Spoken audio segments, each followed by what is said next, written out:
A gente vai ouvir um dos políticos de maior destaque dessa nova geração que ascendeu. Ele é governador de Pernambuco, vai assumir a presidência do Consórcio do Nordeste, aquele grupo que faz com que a região atue em bloco, obtendo condições mais vantajosas em negociações, inclusive de vacina, e nos seus pleitos no Congresso. Mas ele também coordena o Estado, que é a joia da coroa de um partido que quer ter o vice de Luiz Inácio Lula da Silva e o apoio em estados importantes. A gente vai conversar agora com Paulo Câmara, o governador do estado de Pernambuco. Oi, governador, tudo bem? O senhor me ouve bem? Boa tarde, Daniela. Tudo bem? Vou falar contigo.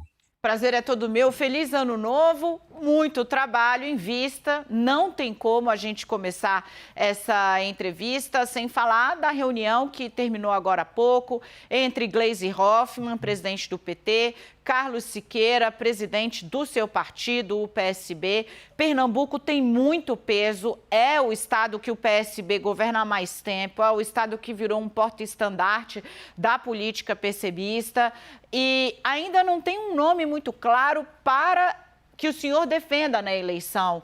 E Pernambuco virou um impasse, aí uma peça de um impasse entre PT e PSB, assim como São Paulo. Como é que o senhor vê essa correlação agora de forças? O senhor acha que essa aliança nacional ela precisa sair independentemente dos impasses regionais, inclusive aí no seu estado? Bom, Daniela, a gente tem defendendo isso dentro do partido desde o início, né? Nós temos uma preocupação maior com o Brasil. O Brasil precisa realmente voltar a ser um país do futuro, um país onde políticas públicas cheguem a todos. E nós defendemos aqui no âmbito do partido, uma defesa, inclusive, que eu já externei publicamente, dessa aliança com o PT para a candidatura do presidente Luiz Inácio Lula da Silva. E vamos continuar conversando sobre alianças regionais, alianças locais, isso faz parte do processo político e nós externamos mais uma vez, junto com a direção do PT hoje, e a própria direção do PT sabe muito bem da importância da gente estar junto em termos nacionais, e vamos iniciar agora uma série de conversas, de análises nos âmbitos dos estados, né? Inclusive Pernambuco vai ser um dos estados que vai começar essas reuniões na próxima quinta-feira. E eu não tenho dúvida que, com muito diálogo, com muita transparência, com muito bem comum em favor do Brasil, a gente vai chegar aos consensos necessários para que 2022 realmente seja um ano importante para o Brasil e para o futuro do Brasil. Agora, governador, o senhor acha que seria possível, o ideal, então, talvez estabelecer de saída que sim haverá um alinhamento no nacional e deixar essas discussões pontuais, estado a estado, para fazer com mais tranquilidade, mais vagar ao longo dos próximos meses? Por exemplo, o senhor cogita a possibilidade de apoiar um nome do PT e não do PSB para o seu estado? Ou está trabalhando na construção de um herdeiro político, digamos assim? É porque Pernambuco, para piorar a situação, ainda é palco de uma briga intestina quase entre dois personagens desses partidos, né? O prefeito João Campos, PSB, e Marília Reis, PT. Enfim, o senhor, para mediar esse conflito aí, de fato, boa sorte. Não, mas nós tínhamos já nos programado para discutir 22 em 2022, né? E 2022 chegou, então estamos agora, desde o início do mês, já conversando. Nós temos uma frente muito grande de partidos que nos apoiam, estamos conversando com todos os partidos, o PT tem participado também dessas discussões.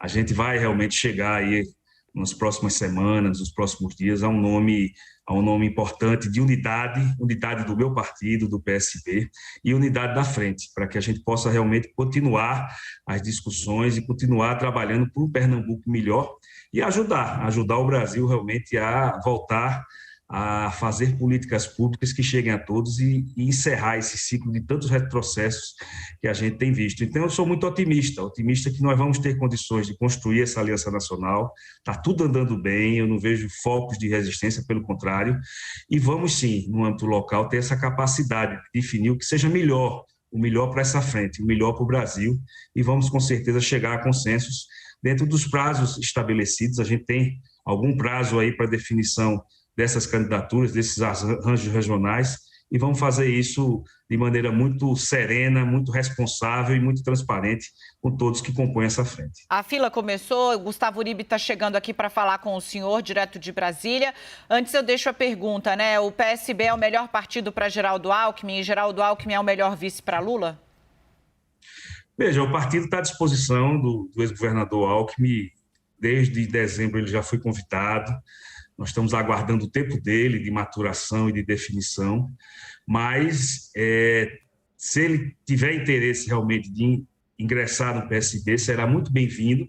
E se for um nome também para compor a chapa com o presidente Lula, será também o nome que o PSB vai apresentar.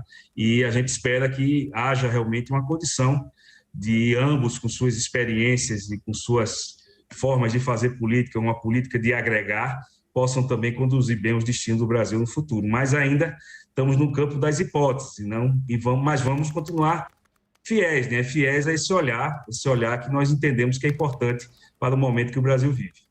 Uribe? Governadora, eu gostaria de falar um pouco mais do cenário de Pernambuco. A presidente do PT, Gleisi Hoffmann, falou inclusive na possibilidade de Humberto Costa, senador, uma candidatura do PT. O senhor fala da geração de um nome que seja de consenso. Que nomes podem ser de consenso? É possível convencer Geraldo Júlio a voltar a ser o candidato do PSB ou ele já desistiu de fato e o senhor tem outros nomes para a candidatura? Bom, a gente tem conversado com os partidos e o importante desse processo é a unidade de todos, né? O PSB, evidentemente, pleiteia essa vaga, vai apresentar o nome à nossa sucessão. O nome do Geraldo não está mais em disponibilidade, ele não quer disputar as eleições, é um nome natural, um nome que agrega, que traz esse perfil que a gente está procurando. Infelizmente não vai ser possível, mas nós vamos apresentar quadros políticos dentro do nosso partido que possam fazer e avançar nesse processo de discussão. Então, isso também já foi dito para o próprio PT, que o PSB vai realmente colocar um candidato a governador e que é muito importante para os encaminhamentos em termos de Pernambuco que a gente esteja junto. É muito importante que essa frente que nós queremos fazer e que vamos fazer no Brasil, ela também seja replicada em Pernambuco. O senhor tem exemplo desses quadros que podem assumir essa vaga? Quadros políticos, quadros que tenham experiência tanto no âmbito da política, que já tenham exercido mandatos ou que exerçam mandatos, mas que também tenham um perfil de gestor, de gestão pública, que a gente preza muito aqui no Estado. Pernambuco avançou muito nos últimos quase 15 anos, né, que nós já governamos, em virtude também de termos aliado à política, à boa política, há também quadros de gestão pública e um modelo de gestão que possa fazer a diferença. E Pernambuco mostrou que isso é possível, é só ver os indicadores de várias áreas, inclusive uma área que nós colocamos como o maior valor da gestão pública, que é a educação. Pernambuco saiu lá das últimas colocações e hoje é um estado referência no Brasil, que em 2022 vai ter a universalização do ensino de tempo integral para todos os pernambucanos. Governador, chega mais um aqui, Leandro Rezende, agora do Rio. A gente trata Paulo Câmara como ele é, uma peça-chave importante para o xadrez nacional, governador de Pernambuco. Ele defende a joia da coroa do PSB e é um peso pesadíssimo nas discussões do partido, defende essa aliança com Luiz Inácio Lula da Silva e soluções com vagar para o que ele chama de problemas pontuais ali, que também são grandes, né? Na verdade, a gente está falando de São Paulo, do próprio Pernambuco e Rio de Janeiro, de onde fala o nosso Leandro Rezende. Tem Marcelo Freixo, candidato no Rio pelo PSB, e o PT no muro. Leandro, por onde você vai puxar?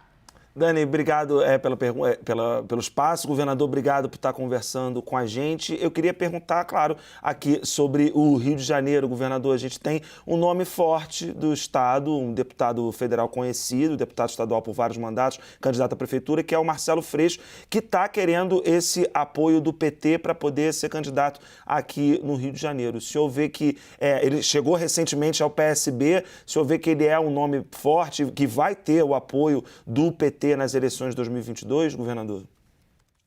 Eu acredito que sim. Inclusive, a presidente Gleisi, ela falou hoje isso, que o PT não tem candidato ao governo do Rio de Janeiro e que está se trabalhando para caminhar ao apoio ao Marcelo Freixo, que está se preparando, é um quadro importante, recém-filiado ao PSB, mas que já entrou e já está totalmente incorporado ao que nós pensamos, ao que nós entendemos que é importante.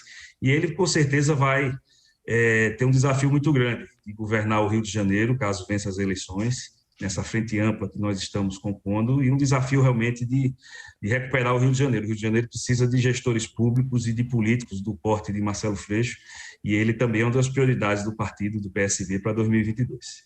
Governador, para não dizer que a gente... Fica aqui comigo, Leandro. Para não dizer que a gente só perguntou para o senhor de eleição, eu quero falar um pouquinho de consórcio Nordeste, porque o consórcio Nordeste foi muito importante para iniciar, digamos, uma atuação mais coesa, de bloco mesmo, dos gestores estaduais no Brasil, no momento em que teve um descolamento, né, entre o que os governadores viam que era preciso fazer para segurar a pandemia, seguindo o exemplo do que foi feito no mundo inteiro, China, Estados Unidos, Europa, enfim, e o governo federal, Jair Bolsonaro, que adotou uma linha completamente distante do que foi a regra da ciência aqui e lá fora.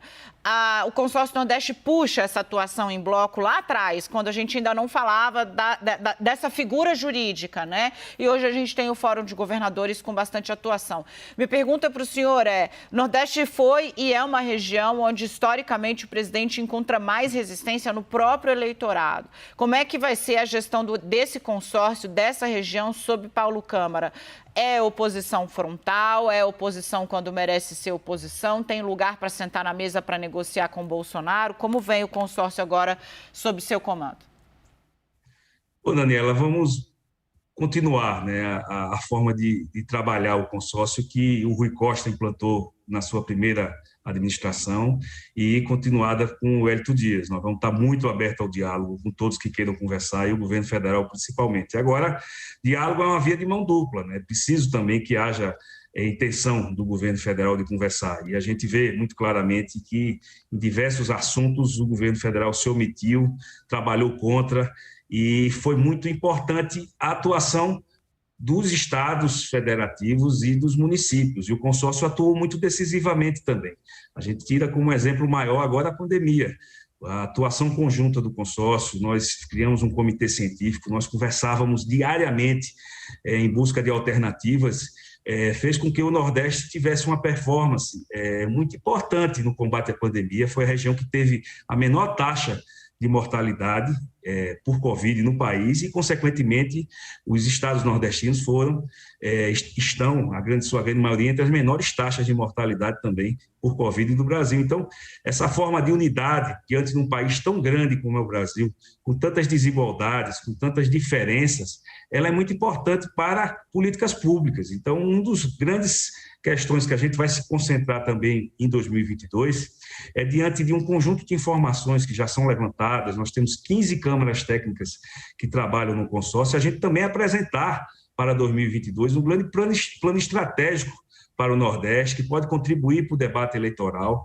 que nós vamos querer que seja apresentado para que a gente tenha realmente um planejamento para o futuro, um planejamento de curto, de médio e longo prazo, que diminua desigualdades e que possa colocar também o Nordeste dentro das prioridades do Brasil nas políticas públicas, porque nós estamos dando respostas muito importantes. Demos na pandemia, somos hoje exemplos de sustentabilidade.